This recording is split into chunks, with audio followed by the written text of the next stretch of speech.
Tonight, the realities of back-to-back storms remind us of the fragile balance between recovery and impending danger. Some Oklahoma crews returning from the devastation left by Helene, rebuilding, restoring, and showing the resilience we know so well. But just as the winds have quieted, Hurricane Milton bears down, threatening to undo that work. A local lineman told 2 News Oklahoma's Steph Manchin that while it's difficult to spend weeks away from family, he knew he needed to lend a hand. It's kind of what we do. If a storm happens, we go. When disaster strikes, it's all hands on deck.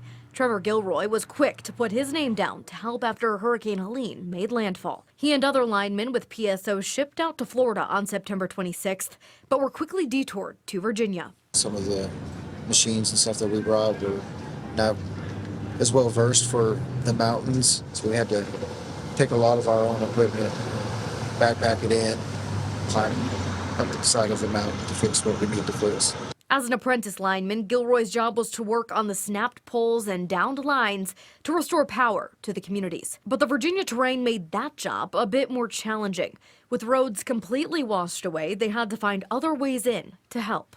Part of the reason Gilroy wanted to get into this line of work to begin with is to give back.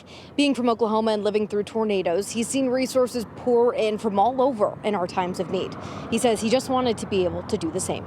How did the devastation you saw in Virginia compare to tornado damage that you see here? It was different, mostly because of the amount of rain and stuff that they got. So they had mudslides and high waters that, you think of a flash flood here and it gets into a house, but you don't think that it's going to wash away the house.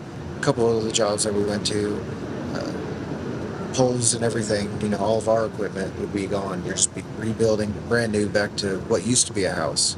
As Gilroy and his team are just getting back into town, another PSO crew is heading down to Florida Wednesday ahead of Hurricane Milton. His message to linemen and other first responders on their way to the storm: work safely and work hard and come back home safely to the families and PSO. In Tulsa, Steph Manchin, 2 News, Oklahoma.